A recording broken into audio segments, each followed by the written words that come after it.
아 이거 어떡하죠? 큰일이네. 제 채널 보시는 분들에게 분명 제가 드래곤즈 도그마 1편이 플스3 시절 때 정말 재밌게 했고 초각 게임이라서 이번 2편 가격이 아무리 비싸더라도 그냥 1편의 게임 그대로를 그래픽만 좋게만 해줘도 재밌을 수밖에 없다고 아주 희망차게 말해놨는데 시대가 변하면서 많은 게임을 접할 수밖에 없고 그러다 보니 나의 취향도 바뀌게 된다는 걸 오늘 다시 한번 깨달았습니다. 예전에는 방과 낫이 있어서 시간이 흘러가고 아이템을 줍다 보면 무게 게이지가 무거워져서 느려지고 고기류 아이템들은 시간이 흐르면 부패해서 썩기 시작하고 원래 있던 NPC가 죽어서 무덤에 있을 수 있으며 끊어진 다리 같은 게 시간이 지나면 복구되기도 하는 이런 시스템들을 보면서 너무나도 현실적으로 게임 잘 만들었다, 너무 좋다라고 하면서 몰입을 잘했는데 편의성이 잘 되어 있는 편리한 게임들을 또 많이 해오다 보니까 자연스럽게 너무 현실적인 게임은 쉽지가 않네요. 빠른 이동이 없어서 이 넓은 공간을 직접 다 뛰어다니는 것부터 현실적이라고 느꼈던 시스템들이 귀찮고 불편하게 느껴지기 시작합니다. 그리고 전투마저도 제가 어릴 때 드도 1편을 했을 땐 소울류 장르라는 게임을 모를 때였고 지금은 소울류나 모넌 그리고 화려한 액션 게임들을 많이 하다 보니 전투 방식 또한 예전처럼 충격적인 느낌이 전혀 없이 그냥 할만하다 정도로만 느껴집니다. 제가 말한 이런 부분들이 드래곤즈 도그마 2가 망게임인 부분이다 라고 말할 순 없어요. 당연히 저의 취향이 변한 것 뿐이고 아직도 여전히 이런 타입의 게임을 좋아하시는 분들이라면 재밌을 수는 있으니까요. 물론 저도 저의 취향이 변해서 게임에 답답함을 느끼는 거지 게임 자체가 그렇다고 막 재미없는 수준까지는 아니었습니다. 그냥 중세 판타지 배경의 정통 오픈월드 RPG 딱 적당히 할만하다 정도라고 느껴졌어요. 하지만 대체 그런데 왜 스팀 평가가 개하장 나 있느냐? 진짜 오랜만에 돌아온 최적화 문제입니다. 캡콤의 RE 엔진으로 만든 게임들 최적화가 항상 좋았는데 이 게임은 최적화가 구립니다. 플스 버전은 30프레임 고정이라고 하던데 그 이유가 있나 봅니다. 제가 PC로 플레이 중인데 제 컴퓨터 사양은 이렇습니다. 저희 집 기준으로 플레이했을 경우에 25에서 60프레임 사이를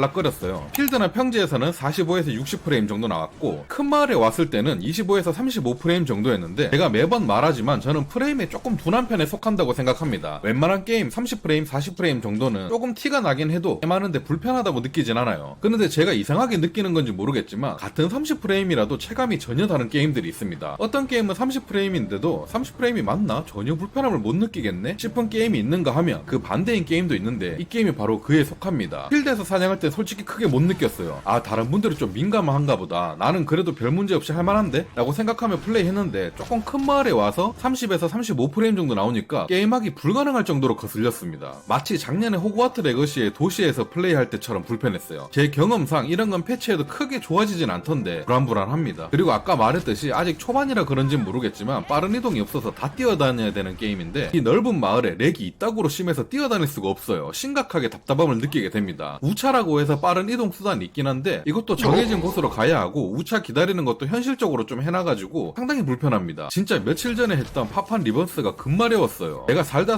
최고의 게임 회사라고 생각하는 캡콤 게임을 하면서 스퀘어 에닉스가 그리워지는 날이 오다니 진짜 충격이었습니다. 그리고 이렇게 주저리 떠들다 보니 아까 그래도 최저가 구린 거 빼고는 게임 자체는 할만한 편인 것 같다 라고 했는데 그것도 취소해야겠네요. 대본 쓰다 보니까 불편한 것들이 계속 떠오르는데 와 진짜 일단 저의 지능 문제일 수도 있겠지만 지도 보는 게 진짜 불편했습니다. 지도뿐만이 아니라 인터페이스 자체가 사용하기 좀 낡고 불편한 시스템이에요. 일단 게임 자체의 편의성 및 편리한 기능이 하나도 없는 데다가 아이템 무게 게이지 신경 쓰는 것도 짜증나고 불편합니다. 게임 진행하면서 사이드 퀘도 조금 진행했었는데 진짜 단순한 서브 퀘 수준인데 심지어 퀘스트 끝나고 일일이 다시 돌아가서 보고까지 해야 됩니다. 또 뛰어다녀야 돼요 이것 때문에. 진짜 옛날 시스템 그대로입니다. 단 하나도 편리한 기능이 없어요. 그리고 최적화가 구리면 그래픽이라도 끝내줘야 할 텐데 NPC들이랑 대화할 때 좀 무섭습니다. 왜냐고요? 표정에 변화가 없고 그냥 턱만 움직여요. 무슨 인형들도 아니고 말이죠. NPC랑 대화하는데 무표정으로 끝까지 진행하는 건 K 모바일에서나 있을 법한 건데 이런 데서도 이걸 보게 되네요. 진짜 전체적으로 불편한 것들이 너무 많았는데 이것들이 전부 다 드래곤즈 도그마 1편의 시스템을 그대로 가져온 것들입니다. 시대에 맞게 좀 더 간결하게 편리하게 변화된 게 아닌 낡은 시스템 그대로 옮겨져 와서 더욱더 불편한 게 아닌가 싶어요. 제가 아직 수입이 별로 없는 학구 유튜버다 보니까 매번 신작 게임들 할인이 없는 가격에 사야 되다 보니까 가격 부담이 좀 있어서 웬만하면 스탠다드 버전만 구매하는 편이고 정말 노잼일 것 같은 게임은 환불하는 경우도 있는 사람인데 진짜 드래곤즈 도그마 2는 재밌을 확률이 99%라고 생각해서 환불도 불가능한 다이렉트 게임즈에서 구매한 데다가 디럭스 버전으로 샀는데 슬픕니다. 진짜 오늘 플레이 해보면서 계속 머릿속에 든 생각은 내가 과연 이 게임을 엔딩 볼 수 있을까라는 의문이었습니다. 개인적으로 요즘 캡콤을 프롬보다 더 높게 평가하고 있는데 오늘은 충격이 좀 컸습니다. 심지어 PC 버전 메타 점수 90점이던데 진짜 믿을 게 못 되네요. 솔직히 메타 점수보다 스팀 평가가 훨씬 더 유용한 것 같습니다. 여튼 결론적으로 말씀드리자면 됐습니다 여러분. 혹시나 아직 구매를 하지 않으신 분들은 미리 사둔 파판 리버스나 유니콘 오버로드 그냥 천천히 즐기시길 바라겠습니다. 하겠습니다. 편의성과 답답한 느낌이 많은 건 취향 차이니까 그러려니 하더라도 일단 최적화 문제만 보더라도 지금 구매할 가치는 없는 게임이라고 생각합니다. 그럼에도 불구하고 저는 비싼 돈 주고 사서 환불도 못하는 상태이기 때문에 느리지만 천천히 플레이해가면서 알려드릴 게 있다면 다시 오도록 하겠습니다.